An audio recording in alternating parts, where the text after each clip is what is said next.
Meu nome é Ana Carolina, sou do curso de fisioterapia. Eu vou falar sobre os músculos artificiais.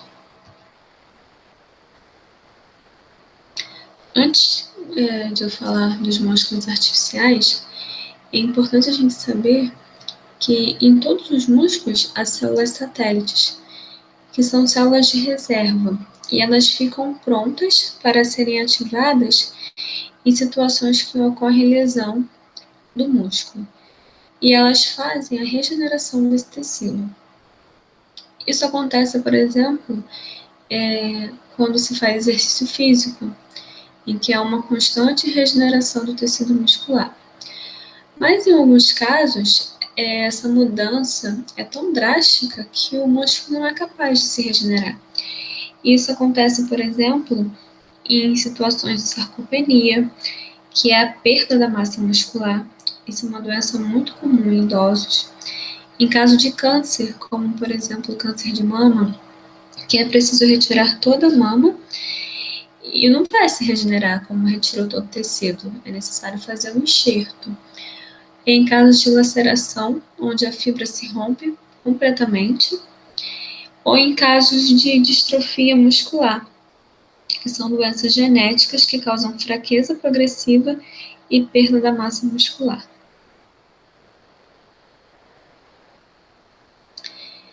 Como funciona, né, o processo do músculo artificial?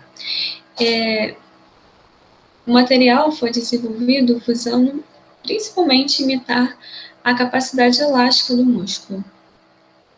Para isso, foi desenvolvido um composto de estrutura semelhante à titina.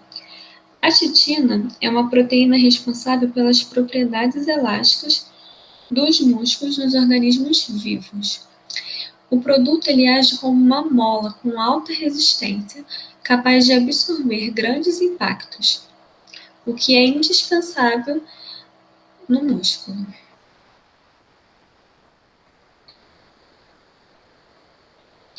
Um outro estudo também mostrou um material criado a partir de recursos de nanotecnologia, e ele se assemelha com os músculos dos seres humanos por consumir energia e liberar oxigênio. Os pesquisadores chegaram a essa resposta a partir de testes com estímulos provocados com eletrodos e bateria. Um estudo mais recente ele mostrou que um polímero CNT utilizado de forma a envolver a estrutura inicial, ele pode ser até 40 vezes mais potente. Essa estrutura inicial, ela pode ser de nanotubos de carbono, acrílico, silicone ou de nylon. Nesse estudo, a base usada foi nylon, com revestimento envolvido por polímero CNT. E essa composição desses dois produtos gerou uma força 40 vezes mais forte do que o músculo humano ou que o músculo artificial feito a partir de outros materiais. Esse revestimento ele é o responsável por gerar maior potência à estrutura, permitindo que o material seja enrolado ou torcido sem que ele quebre. A maior limitação desse estudo foi conseguir a harmonia entre a contração e o relaxamento dessa estrutura.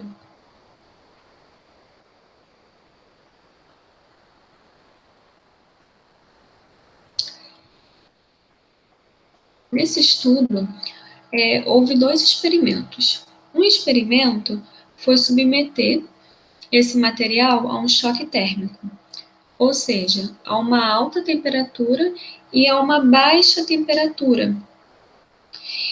O outro teste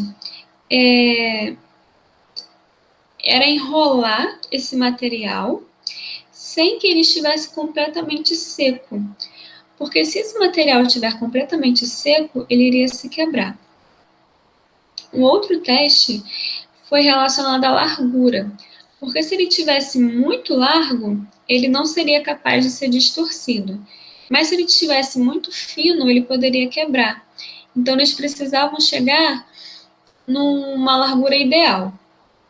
E esses testes eles foram fundamentais para ver a força.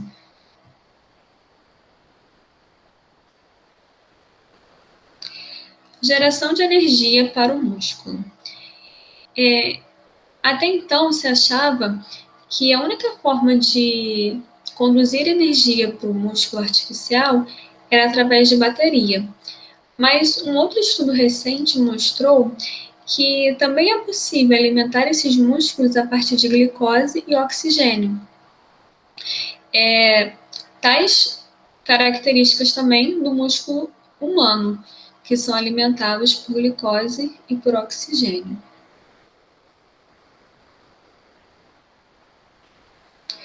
Uma nova geração de polímeros tem surgido, é a EAP, polímeros eletroativos incrementados, e eles são capazes de gerar mais deformação e força que os demais concorrentes, devido à alta capacidade de deformação e densidade desse material.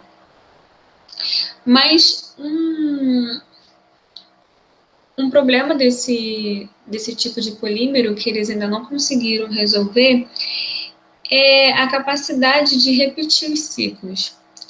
Isso significa que eles ainda não conseguem fazer movimento de estender e retornar de formas repetitivas, o que é indispensável no músculo, porque o tempo todo, né, os seres humanos precisam estender e retornar essa musculatura.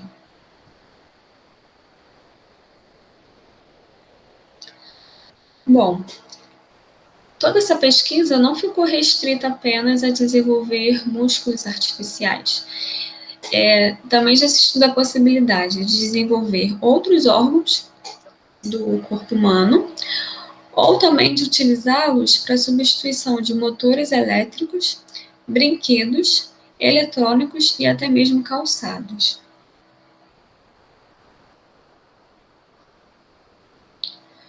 Por fim, eu gostaria de concluir com uma breve reflexão de um filme chamado Homem de 6 milhões de dólares, que até então era uma ficção, mas a partir de algumas décadas já temos visto que muitos estudos têm saído e isso está breve de se tornar uma realidade.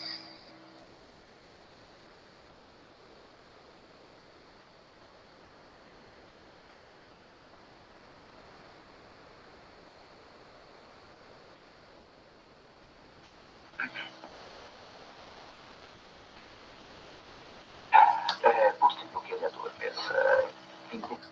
Numa distribuição FCA, o homem de 6 milhões de dólares. Você vai indo muito bem. Cuidado com a inclinação, hein? Certo. Mantenha a posição de acordo com os planos de voo. Entendido. O que é que houve, Steve? Uma pane no motor 3. Foco, motor 3. Dessa vez não consigo estabilizar o avião. Ligue o automático do 3. Não consigo controlar o avião. Ele está caindo. Ele está...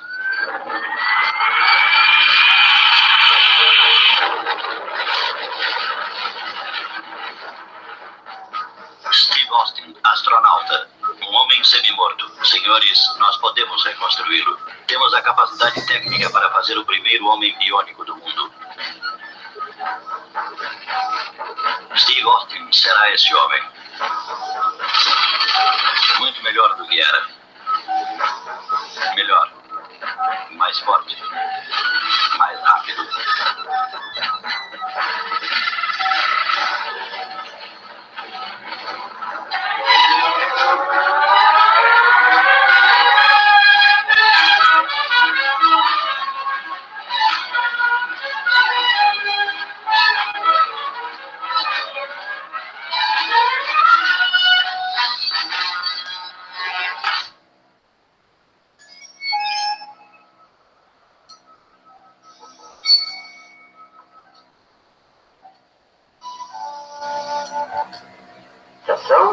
Apenas uma grande quantidade de areia, como pode ver.